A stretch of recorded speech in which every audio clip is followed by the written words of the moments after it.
Shalom, hari ini mari kita bersama-sama mengakui janji Tuhan dan mau melakukan apa yang Tuhan perintahkan di dalam kehidupan kita.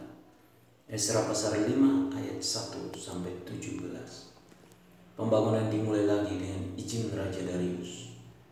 Tetapi Nabi Hagai dan Zakaria bin Iddo, kedua nabi itu bernubuat terhadap orang-orang Yahudi yang tinggal di Yehuda dan di Yerusalem dalam nama Allah Israel yang menyertai mereka.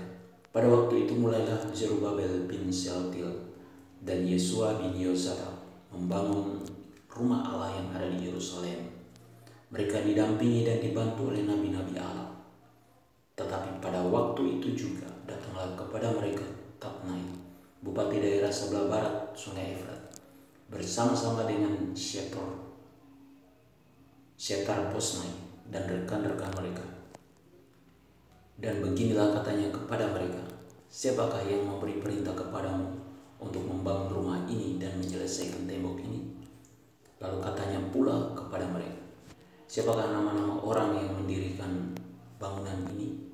Tetapi mata Allah mengamat-amati para tua-tua orang Yahudi, sehingga mereka tidak dipaksa berhenti oleh orang-orang itu sampai ada berita diterima oleh Darius, dan kemudian dikirim kembali surat jawaban mengenai hal itu.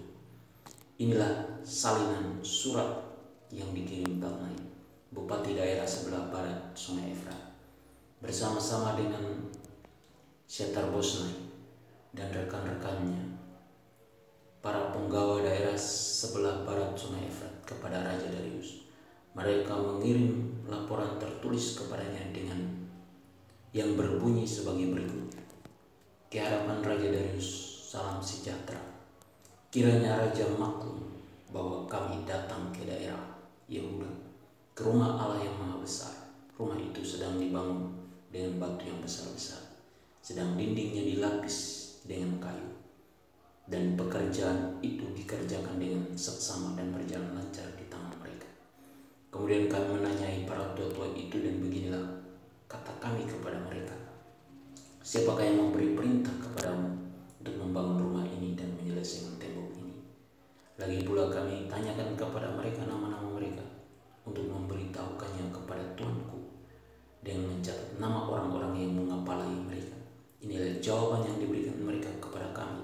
Kami adalah hamba-hamba Allah semesta langit dan bumi, dan kami membangun kembali rumah yang telah didirikan bertahun-tahun sebelumnya, didirikan dan diselesaikan oleh seorang Raja Israel yang agung.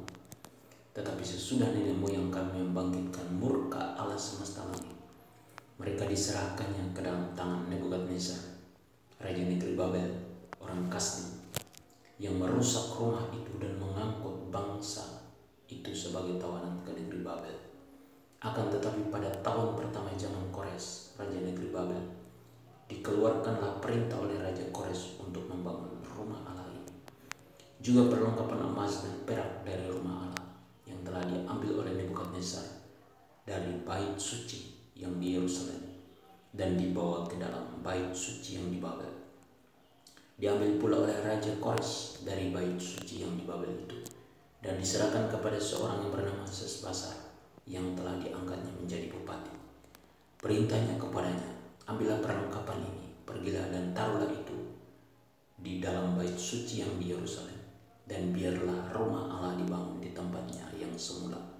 Kemudian datanglah Sesbasar meletakkan dasar rumah Allah yang ada di Yerusalem, dan sejak waktu itu sampai sekarang dikerjakanlah pembangunannya, hanya belum selesai. Oleh sebab itu, jikalau dianggap baik oleh raja, maka hendaklah diadakan penyelidikan di dalam gedung perbendaharaan raja di sana, di Babel, apakah pernah dikeluarkan perintah oleh Raja Kores untuk membangun kembali rumah Allah yang di Yerusalem itu. Kemudian keputusan raja tentang hal itu kiranya dikirimkan kepada kami. Perintah Tuhan supaya kita tidak boleh menghambat pekerjaan Tuhan di muka bumi ini. Janji Tuhan untuk kita, yaitu mata Tuhan akan selalu memandang kita dan menolong kita dalam menyelesaikan segala masalah-masalah yang menimpa kehidupan kita. Amin. Tuhan Yesus memberkati.